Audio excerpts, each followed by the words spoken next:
Welcome to Everyday Martial Artist, a weekly podcast where you'll join me, Brian Doucette, as I interview a different martial artist each episode and hear their story. Some guests you may have heard of, and some you probably haven't. Be sure to subscribe where all your favorite podcasts are available. Also visit our website at everydaymartialartist.com. If you're listening for a specific interview, I sure hope you'll stay and check out the other episodes. A very special thank you to Topher Williams for our custom theme music. And now, the newest episode of Everyday Martial Artist. Everyday Martial Artist is brought to you by KOOnline.com for all your martial arts needs. Sparring and safety gear, rank belts, uniforms, weapons, patches, and more. Wholesale supplies made by martial artists for martial artists. Visit us today at KO-online.com. Hello and welcome to Everyday Martial Artist. I'm your host, Brian Doucette, and as we do every Thursday, we're joined by a brand new guest talking about their life and their journey throughout the world of martial arts. My guest today is actually one of the most active investment property specialists in New York metro area. He's personally handled the sale of nearly 500 buildings and performed evaluations on several thousands. But of course, this isn't a real estate podcast. We're here to talk about martial arts. This gentleman, if you followed Black Belt magazine as long as I have, if you grew up with it in the 80s and 90s, you probably saw ads for his books or videos in there. And he's written books. He's produced countless training videos, which we're just talking before we started recording. I actually have two of them on VHS from the late 80s. Even creating his own martial arts style over the years. Please welcome to the show, Mr. Marco Lala. How are you doing today, sir? I'm doing great, thank you. I appreciate the invite, and sometimes it's always fun to hear yourself talk about yourself, I guess, right? Is that definitely all about? Well, a lot of people who work in like radio and stuff, like I started in radio when I was 15 back in '89, and a lot of people, they hate hearing themselves, and for a long time I was the same way. I hated listening to recordings myself. And then I started doing professional voiceover, and I had to get used to editing my own voice and talking and doing that stuff. So I got a lot more comfortable with it. And that's why I'm like, I started doing a syndicated radio show. Then I started doing the podcasting and get a lot more comfortable with it that way. Got a great voice. I've been listening to some of the podcasts, preparing. Thank you. Appreciate it. Well, then you probably know what we do. We want to, with all my guests, we jump back to the beginning. I want to know, what was that first spark, that first interest that led you to start at least looking into and getting involved in martial arts? Well, it's interesting. My first love was actually baseball, believe it or not. I mean, I was 7, 8, 9. I thought I was going to play at Yankee Stadium, and I was really good at. I was a pitcher. I played shortstop. I did every position, but it's funny the way it starts out is you always play right field because the coach has no idea what your skill level is. I mean, not that I'm not disparaging right fielders, but that was who hit in right field when you're like 6 or 7 or 8 years old, right? Right. So, yep. So by the time I got into a league where you pitched and it wasn't T-ball or anything, our team was getting our ass kicked, and he went through the entire roster and of pitchers. So I happened to, like, that week, and this kind of gets into like instructional videos and stuff like that. I had picked up a book on like baseball and how to hold the ball with your 3 fingers and et cetera, et cetera.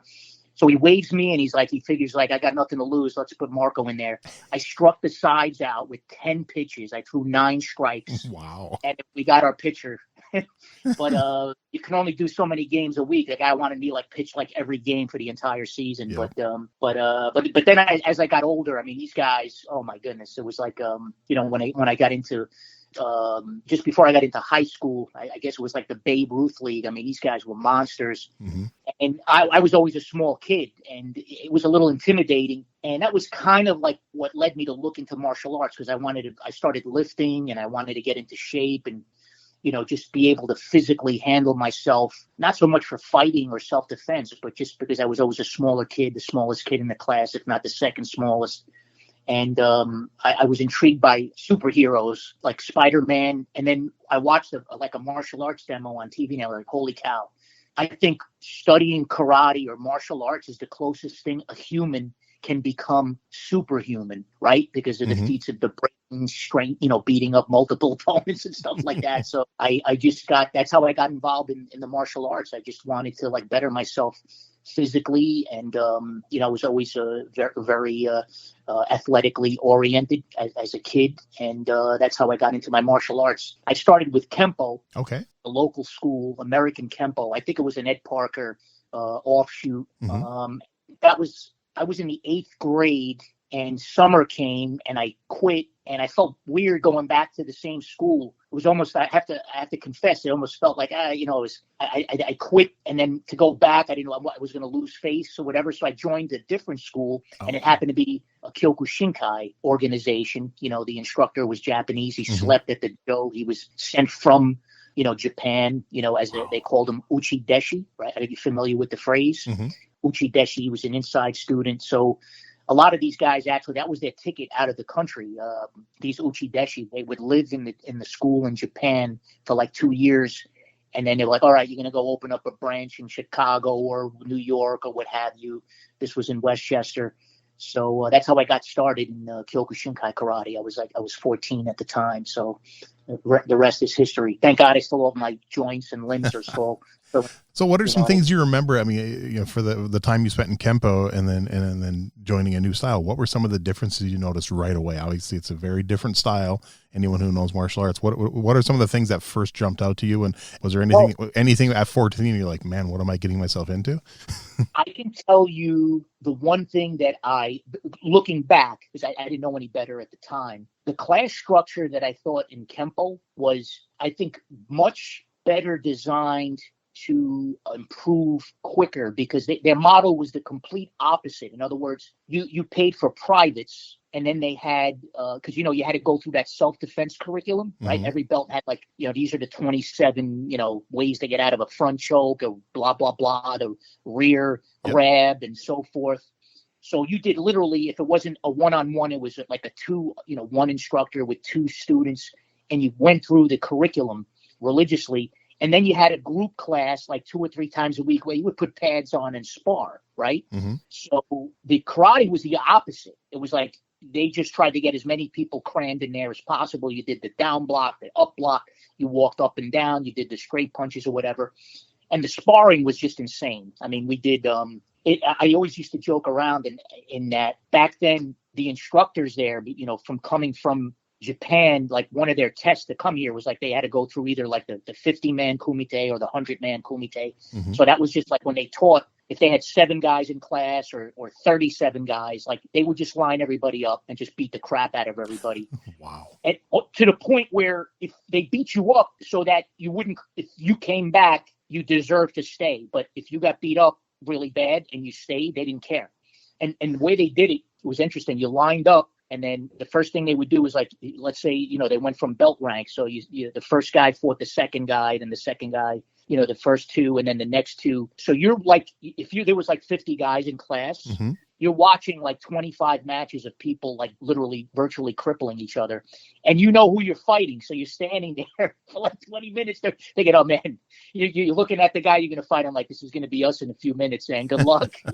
What I mean? And then he would just cherry pick like the best guys. Like he created like internal challenge matches. And then the third stage was, all right, he would just beat everybody up one at a time. It could be, I mean, I've seen an instructor like fight anywhere from 50 to 100 plus times. If it was at the headquarters, there would be like 200 people there. So I think there's value in both, and I see the model too in some of the, like the Brazilian Jiu-Jitsu, the self-defense oriented schools versus the sport oriented schools where the self-defense curriculum takes precedent. And I mean, I guess since I'm turning 56, I've become a lot more intrigued in that aspect of training, if it makes any sense. Right. Although I'm still rolling with guys like half my age, and it's brutal, As a matter of fact, I'm going to use this podcast as an excuse not to do my no-gi submission tonight, so I can walk tomorrow. Nice. At work. Okay. How long did you stay with that instructor at that school? The Kempo school or the karate school? The karate school. Well, I ended up getting my second dan in Kyokushin. So I started at 14. I got my first dan at 17. And then I won the lightweight knockdown championship in 87. I was 21 at the time. And it was kind of funny because if you think about it, I got my first dan at 17, 18, 19, 20, 21. So after the tournament, training for a while, I was like, wait a minute, how long have you been in black belt? All right, you're going to get your second dan. And it took I think 5 years to get my second dan after that. Wow. And I became a certified instructor in the Kyokushin organization. And my main instructor left the state, and I started training with, I don't know if you're familiar with Shigeru Oyama, Soshu Oyama. He was a direct disciple of Mas Oyama. So I was training. They wanted me to take over a branch school when I was literally like, 19, 20 years old. And I'm like, listen, now I'm going to train with Soshi Oyama at the headquarters in Manhattan. This was in Westchester. And I just basically remained as a student there because I felt I was too young to take responsibility of an actual dojo in the Kyokushin organization. It was kind of crazy.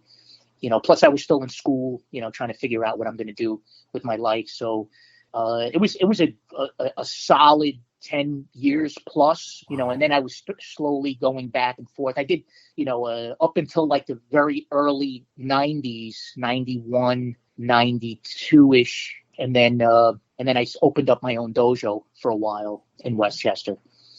And then that's when I started immersing myself in judo and Brazilian jiu-jitsu. Okay, and I definitely want to get into that too. But first of all, what led to the competition? Is that something in that style? Is that just expected that you compete, or is it something you wanted to do? Obviously, you were in baseball and stuff, so you already had the competition in you. Obviously, we're in America, right? So there has to be some kind of mutual agreement to fight, right? Fight, or you're going to get kicked out of the organization. It's not like the mob or anything, although some people would argue with me about that. But no, it's just having been physically fit and pursued it that seriously. I was training.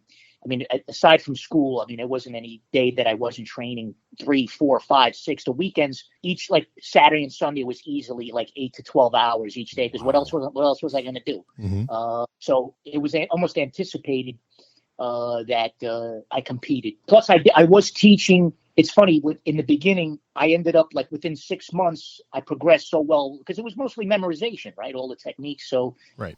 He's like, listen, why don't you help me with the kids' classes and we'll offset your tuition? And I'm like, I told my parents that day. They really didn't know as much, but they're like, oh, I guess that sounds great. So I basically, after like 6 months, I don't think I ever paid for a martial arts lesson for like the next, I don't know how many, like 10 or 15 years. Nice.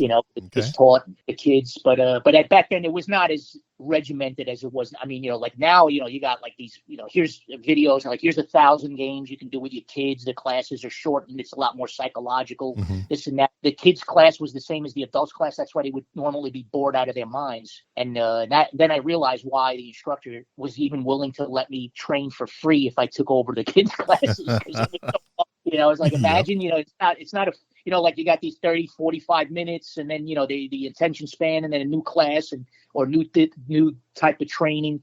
This was like, beginners 1 hour, intermediate hour number 2, advanced hour number 3, and then the adults would start with the same schedule. So it was very intense. But having taught and training under Oyama and Sensei Hioki, my first instructor, who was a disciple of Soshi Oyama, the master before Hioki left, really helped me. Right? Isn't there the philosophy of teaching what you are learning allows you to look at it a little differently and absorb it a lot more carefully and really understand the subtleties, trying to explain it verbally as well as physically, and setting up curriculums and things like that. It was really an amazing time of my martial arts growth from that early on stage. Nice. And you had talked about, now you mentioned a little earlier about bringing in new styles and working on the ground game.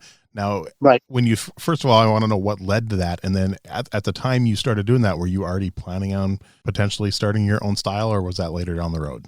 Well, remember now we're going back, I almost hate to say it, it's like 30 some odd years, yep. But I did start since I had the mail order business. I wrote my first book. It was 1980. I think it was 86. I wrote Phenomenal Endurance Training, which was a year before I won the knockdown tournament. Mm-hmm. And ironically, the idea that I wrote a book on endurance training, I always say that I kind of focused on what my weakness was and I tried to master it. So I always knew from fighting in class that no matter how great your skill level was, if you didn't have the physical attributes, right, strength and particularly endurance, that was my first work, was Phenomenal Endurance Training, 86, 87. I wrote The Ultimate Weapon, which is more on conditioning, like shins, knuckles, things of that nature.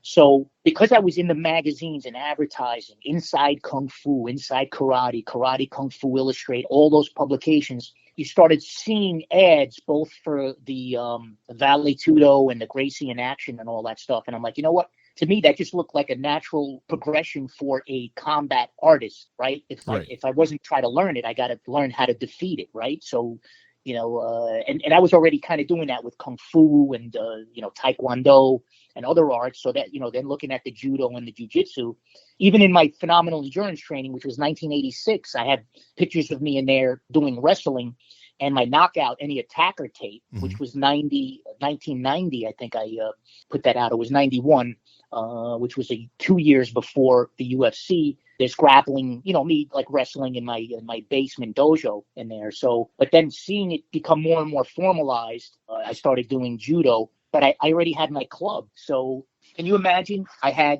was selling my books and VHS tapes like off of a folding table, in my kitchen. I had my own dojo. I'm going to judo class in Manhattan. I had my dojo in Westchester. I was living the dream. I was almost going broke, but I was living the dream because I was able to go to all these different dojos and train.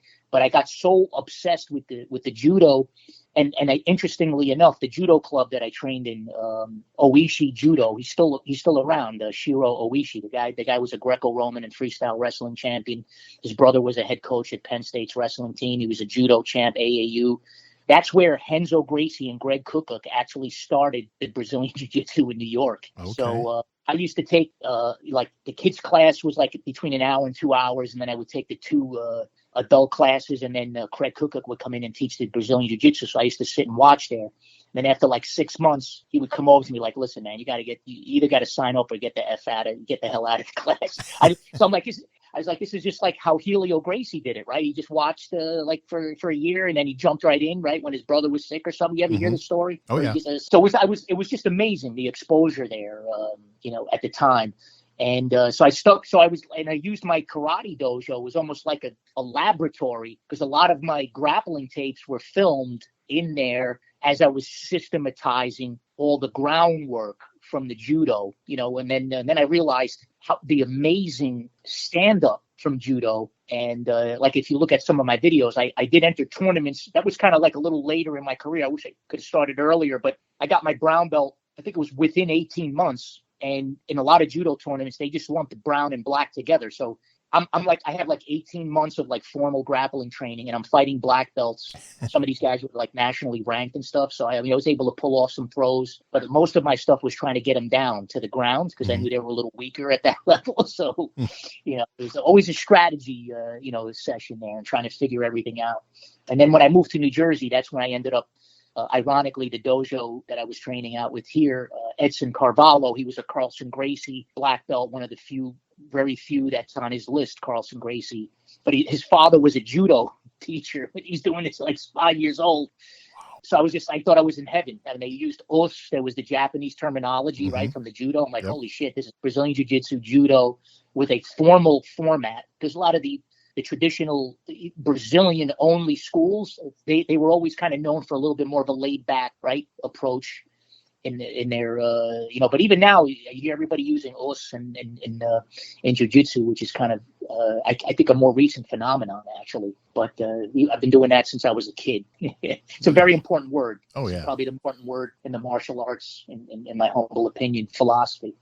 Nice. But I was getting into how I came out with the first video, right? Just before we started. And I was telling you that I came out with the book, Phenomenal Endurance Training. And then I had The Ultimate Weapon, which was published by an outside publishing company. But that's when I determined I'm never going to publish, I'm going to self-publish everything going forward. On a run one morning, coming back, I realized somebody had sent me a video of me winning the 1987 knockdown championship, where I knocked out. It was an elimination style, like the original UFCs were, 15, 20 guys start. You just, every time you win, you just keep advancing forward.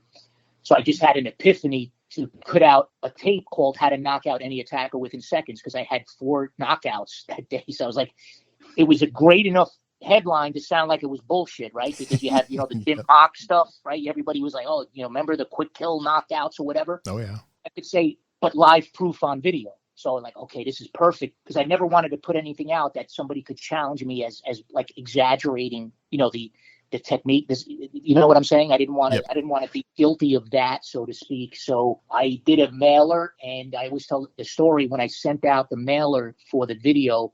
Back then, I was competing, like Panther Productions was very prominent. So the way I tried to differentiate myself, my USP or unique selling proposition, was that I was going to put more techniques on one video versus Panther, which you had to buy like the 25 tape set, right, to get the blocking system, and then another 25 for the kicks. Yep. So I put the whole thing on there, and they were like $60, $59.95. I think I sold like 250, 300 copies. That's how I paid for my wedding in 1991. Wow. Very cool. And then somebody said, Marco, you put too much information in there, so you got to break it up a little bit. So, but even then, like my phenomenal, like stretching 1 and 2, and video encyclopedia, and neck manipulation 1 and 2. I mean, all of those were just jam packed with techniques. One of the main reasons I did it, I tried to create, believe it or not, I tried to create like a time capsule for myself, like as I was training and documenting the stuff and then videotaping it. Monetizing it was important to me, but at the same time, I was like I still go and look back on how I tried to systematize all those areas, right? Low kicks, blocking techniques, standard kicking techniques, leg locks, arm locks, choking techniques, working from the guard, inside the guard, top position, and so forth and so on. So those were always it was like I monetized my manuals, the sacred scrolls, right? Nice. So thinking back to like when you first started teaching to now, where you're still teaching, you're still doing videos and stuff, what do you think's changed about your teaching style over the years? I'm not formally teaching. I mean, right now, what I do now is one of the top instructors of the Edson Carvalho School. He just opened up a branch school right in my neighborhood. I can almost walk to the dojo. So I may assist here and there, but teaching is I think a very, very full-time dedicated endeavor. And right now, what I do is my real estate brokerage is intense, but I am mostly I'd like to be the guy in the corner right now. That's just training, and then if I got to step in or something or go over some techniques and things of that nature. So I don't have like a full-time teaching curriculum. I am a student, actually. Okay. I'm actually still a student of Brazilian Jiu-Jitsu, and then I do all my other training on my own. I'm starting to accelerate doing seminars. Look, I'll tell you what's interesting. I'm 50. I'm going to be 56 in September.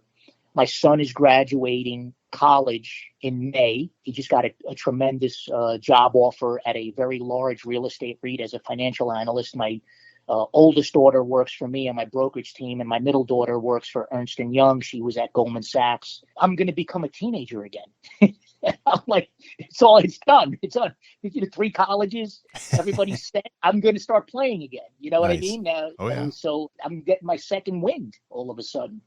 So that's what I'm looking forward to. And if that may include maybe a formal teaching regimen, that's yet to be seen. But the way I look at it now is I'm starting to train as if before I stopped growing up, if that makes any sense, so to speak. Definitely. No. It's tough. I took a very big lateral move when I was almost 30, 29, 30. I got into real estate, commercial sales, 100% commission based. My kids tell me right now, Dad, you're getting older, you're very conservative. I'm like, listen, you don't understand. I mortgaged a farm, to get into commercial real estate. I used a line of credit on the family house, 2-3 years, hardly making any commissions. But I believed in myself and in that business, and I just became very passionate about it. And I'm approaching almost $2 billion in sales over the last 20 some odd years, which is kind of crazy when you think about it. Oh, definitely. How do you think your martial arts training helped with your real estate career? I think everything I did was a precursor to my martial arts career. It's here's one. If I had to try to crystallize it with a very simple example, it's not forget. There's the discipline and learning to take rejection and all that other stuff. But something like cold calling, like people are shocked that I still call. I'd love to make phone calls. I call people up. I at one point I was doing it probably anywhere from between 150 to 300 dials a day at the height of my youthful career. Now I have clients that I've done 9 figures worth of transactions with, $100 million, $150 million. I just closed on a beautiful $14.2 million portfolio, 2 apartment buildings in the Bronx yesterday that just closed. I've sold that buyer like 500 units over the last 15 years of New York City properties. But I always just, people get nervous about making a phone call. So you're going to think this is crazy, but the way I rationalize it was the guy can't hurt me because he's on the phone. Otherwise I'd have to kick his ass, right? So there's nothing this guy can do other than just like curse me out or hang up, right? So I'm like, so why should cold calling be so intimidating? Mm-hmm. And then you learn over the years, it's like martial arts. You work on scripts. You tighten it up, you change your tonality, you know how to, you become more natural on the phone just from your salutation and their response. Okay, I can break the ice with a joke, or this guy's like very analytical. I'm going to be serious. Sometimes you learn how to deal with gatekeepers. Because they're the most important, right? You're never going to get to the decision maker unless you schmooze the gatekeeper a little bit. Right. So I looked at that as if I was training in my jiu-jitsu class. You know what I mean? And frankly, considerably more lucrative. It's funny. I think except for it was one of the UFC cards where they had, how they tally up the earnings of everybody on the UFC cards. It's, I think if you just take out like the championship match, like I'll close on an apartment building and, the fees are more than the entire roster of the last of the other 8 fights that were on the card. That's crazy. So it helps, if you know what I'm saying. It was but now, like I said, it's going to come full circle again, and I'm deep diving now into look getting into the jiu-jitsu briefly, like berimbolos and all that other stuff. I'm having fun with that stuff, but sometimes I look at I see white belts like trying to do De La Rivas and berimbolos. I'm like, these guys have no clue, man. They're going to get foot stomped if they try to fight in the street. You know what I'm saying? So definitely, you have to hope that the instructor at some point can help you differentiate what's going to be practical, and then pushing yourself in the class, because a lot of people do enjoy that. It is a challenge because these guys, I mean, the stuff that they're learning now, it's amazing. And there's everything's in stages. Remember the worm guard with Keenan Cornelius? The worm guard with worm guard. And, then it's the De La Riva, then the reverse De La Riva. I joke around that there's a guard for every letter in the alphabet, right? A, B, E, F, G. So, but it's cool. You have to. That to me though is the essence of martial arts and how deep it is. Like when I started learning karate, like I always wanted to. I didn't do it precisely because I thought I was going to get beat up every day, but isn't that like the idea? Like you learn self-defense if somebody has you choked over a hood of a car, right? Or somebody puts you in a headlock or what have you. But then if you look at a lot of like the traditional karate schools, you're stuck on kata, point fighting, and you're doing the same blocks, punches, and kicks. Where's the self-defense? That's where I said that's what I liked about the Kempo. And then I started thinking, wow, if you can train hardcore like a Muay Thai fighter, but add in the technical aspects of self-defense, then you could say, what do the self-defense guys say about the sport guys, and what do the sport guys say about the self-defense guys? Right? Oh, you'll never last in the ring. And then the self-defense guy says, yeah, but I can poke your eye out, right, or rip your throat out. Yep. And I'm like, but you need the sporting aspect of it if you want to make those eye-popping, throat-ripping techniques actually work in a situation. Exactly. So, I'm slightly obsessed with the martial arts, but hey, there's worse things you could be obsessed about. So that's good. Yeah, that's right. So what led to the decision then to start your own style? Did it just happen because of all the training you did in multiple styles and it was just a natural progression? Yeah, I mean, look, I do have my style. I call it Tetsubushi Jitsu, which is more of a philosophy like Iron Warrior. Okay.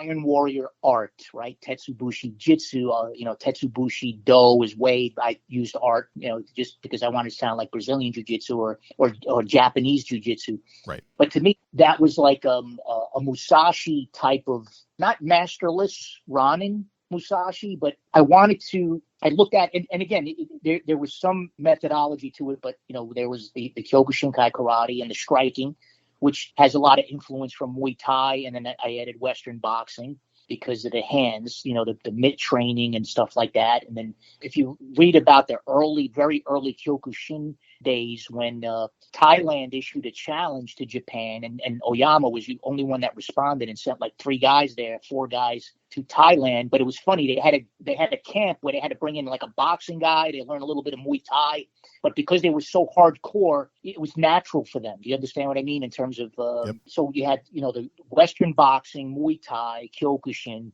and then the judo, because you hear a lot of these guys, whether it be like high-level Taekwondo masters or karate masters, like they'll always say, "Oh yeah, I have I have a 3rd degree in judo, and I got a 5th degree in Iado, sword fighting, but I'm teaching karate." I'm like, okay, but why aren't you adding like judo and the sword fight?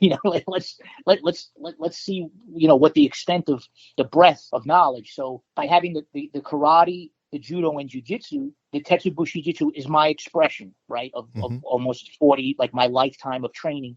And I formalized. It's funny, if I can go back to stacks of notes where I created a belt system and I had all the techniques in there, with the appropriate colored paper, copy paper for each belt with the but I just didn't go that route and open up a full-time dojo and pursue that. Okay. I did have a full-time dojo, Right. but what I'm saying, I didn't continue as a career path, you understand, in terms of the teaching. Definitely. But coming back, it's like, now I know. I wish I was a little younger and my joints work a little better, but what I have now, if I were to do it again, I would know exactly what I had to do. And between the sport and the self-defense and working, trying to get the families in there, because it's a tough business. I see it all the time. And what you're always grappling with is the commercialization versus maintaining like the true Budo. Like that's always been I think what a lot of instructors grapple with. I think finding that ultimate blend is really what you need to do, I think, for a fruitful organization, or operation. Agreed.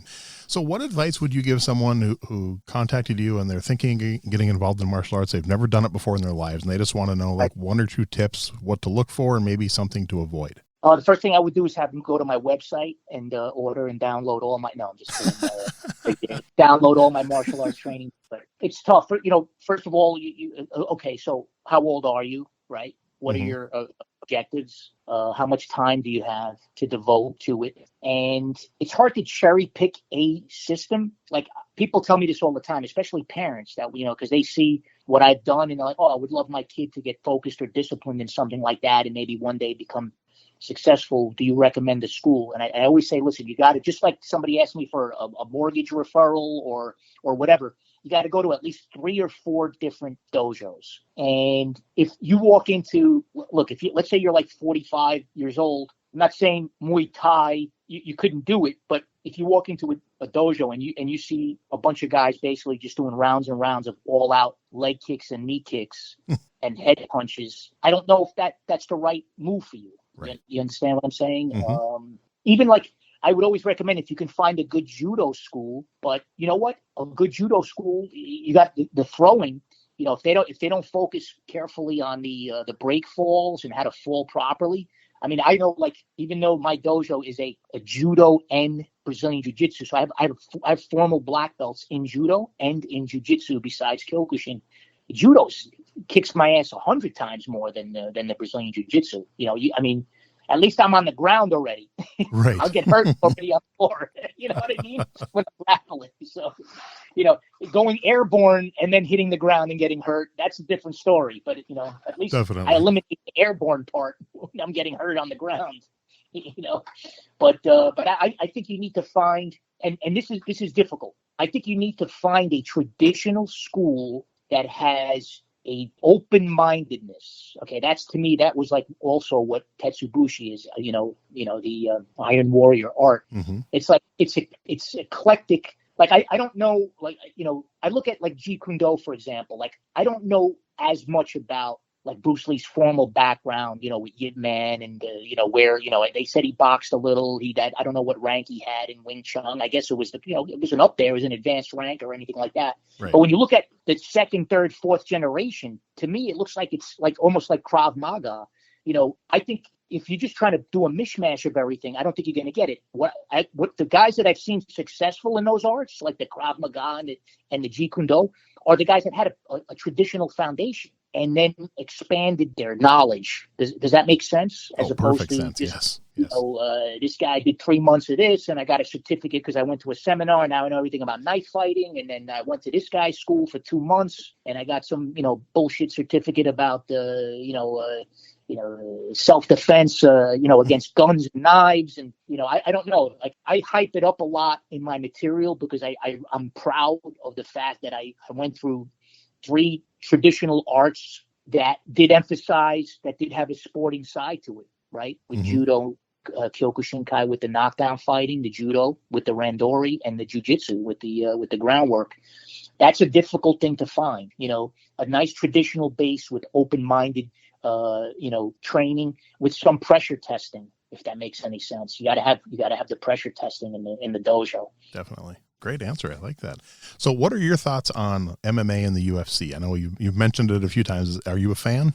I think that the UFC and MMA was probably one of the greatest things that ever happened to the martial arts in the world. Nice. I really do. When I had my dojo was already open. If I told you the first UFC, November of 1993, I had about 10, 11 people in my living room in a co-op that I was renting, and popcorn, we're all sitting on the floor. The first fight comes out, right? The Gourdeau with the sumo guy, and the guy's tooth gets knocked out. Yep. I was in heaven. I'm like, holy shit.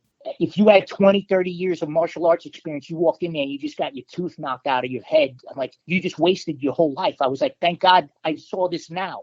Does that make any sense or no? That makes perfect sense. Yes. I didn't just quit everything because of that. But that was like, I was already fighting. I fought knockdown. I mean, I've seen guys get tracheotomies in the knockdown tournament with Kyokushin Kai. So I wasn't a stranger to, broken ribs. And like I said, a guy getting punched in the throat and stuff. I mean, although that was illegal, you got to stay below the throat, but it happens. But to see that, and then the formality of chaos, which was like what I think jiu-jitsu was trying to explain, plus debunking the mysticism of just having a black belt, to me, I thought was the greatest thing that could happen to the martial arts. It just sifted the bullshit from reality. I don't know how anybody could argue that. You understand? I mean, you can sit here and talk all day, the spirit. You're right. I mean, would I go to one of these like typical toothless MMA guys and ask him for spiritual advice? Probably not. Okay. But, he might be able to kick your ass, though. You got to be ready for that. Yep.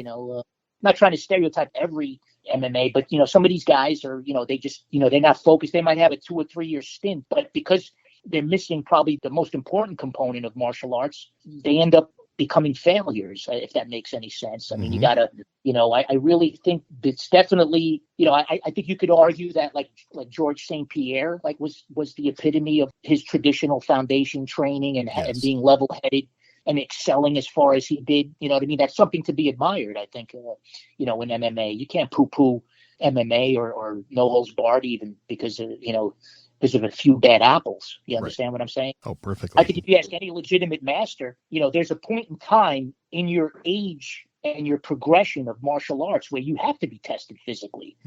Otherwise, you're fooling yourself. Great answer. I love that. All right. So who would you put on your personal martial arts Mount Rushmore?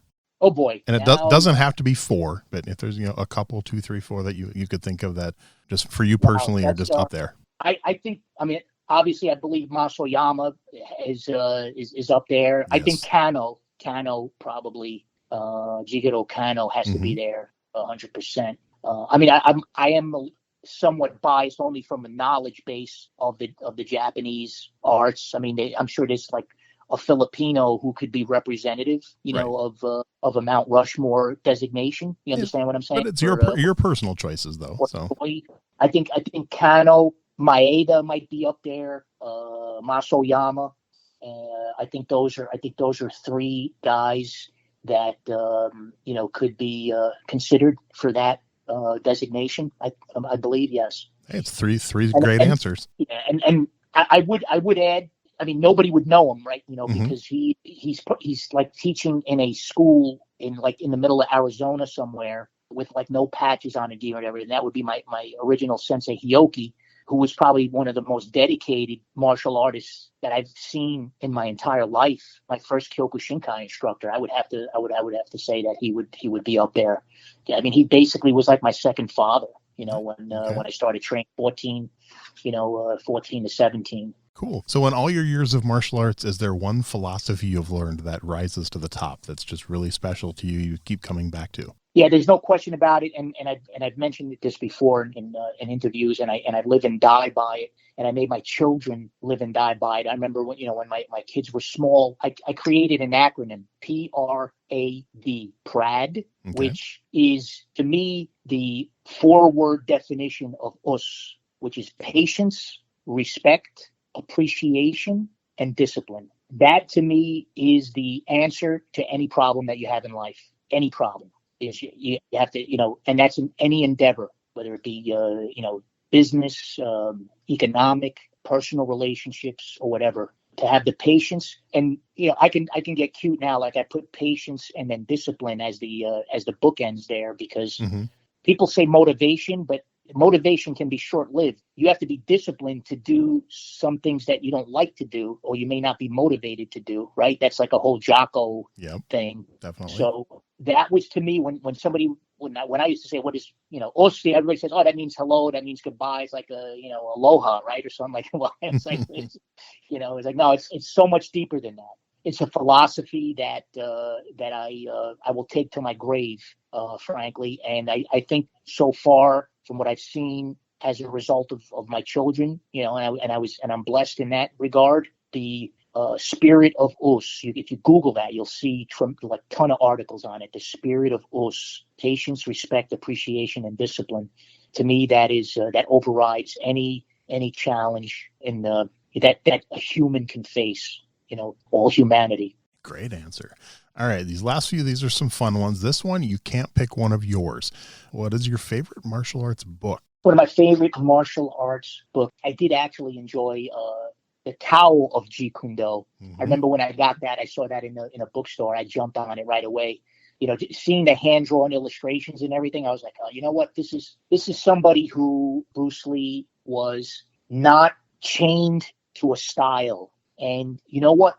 That I think was something that, and it might have been inadvertent or subconsciously, but like the fact that I could go from Kyokushin to Judo and Brazilian Jiu-Jitsu was specifically because I wasn't chained. Like I didn't have to live and die by saying, oh, my system's the best and there's no other answer to it. And if there is something, I didn't look deep enough or hard enough in my own system. You understand what I'm saying? Right, That's the Tao of Jeet Kune Do, just because I saw the way, that he tried to break down, like the grappling and boxing and all these different arts he was trying to blend into like a systematic way. I thought was very influential to me. Plus I said I can do that too.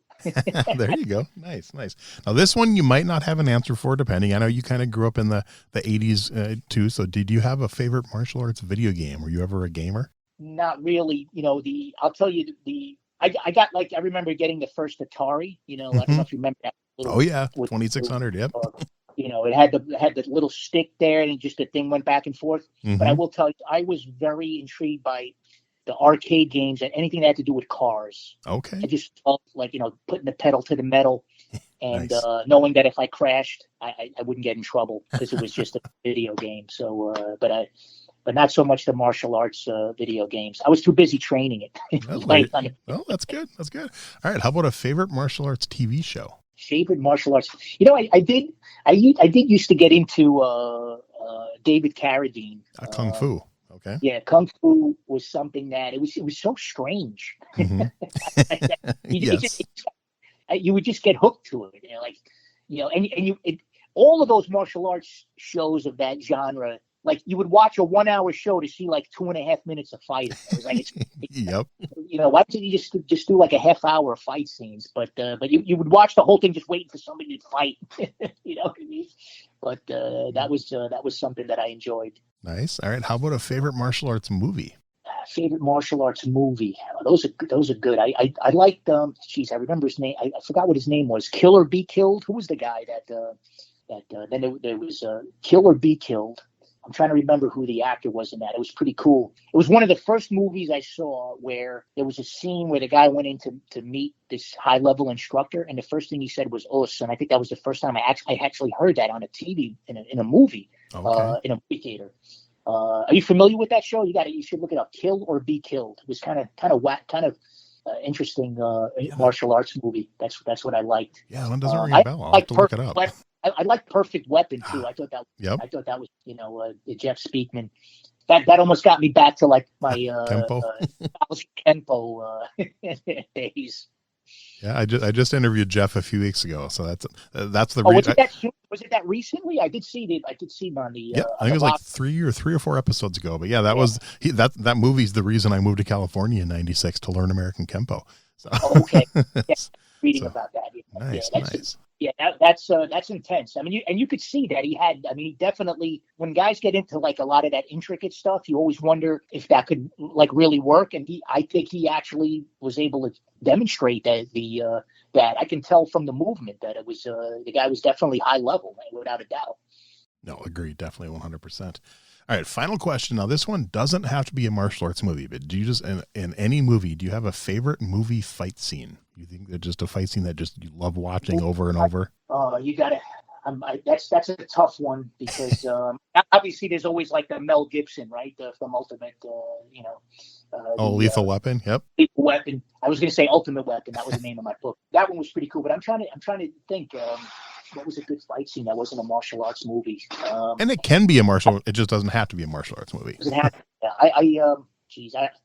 As you can probably tell, I mean, I haven't been. I'll tell you, I'm going like way back into like the mental, attic here. I remember watching a movie. It was called Penitentiary, I think, and they had like a boxing. It was like a boxing thing where these guys like box to get out. I like stuff like that, like prison movies where the guys are, like boxing and stuff. That stuff, that was that stuff that's sticking. I think it was called Penitentiary, if I'm not mistaken. The movie with boxing. They had like a tournament, right, with all the inmates and stuff in there. Yeah, I'll have to look that one up. That one I've never heard of either. So, nice. Yeah, Kill or Be Killed and Penitentiary. Now you got a little homework assignment now to check out. That's the stuff I like doing homework on. So cool. Yeah. Well, I just want to say thank you, Matt. I appreciate your time. This has been so much fun. I will put links for anything you want me to for your website and any other stuff you want me to put on there on the show notes. And I just truly appreciate this so much.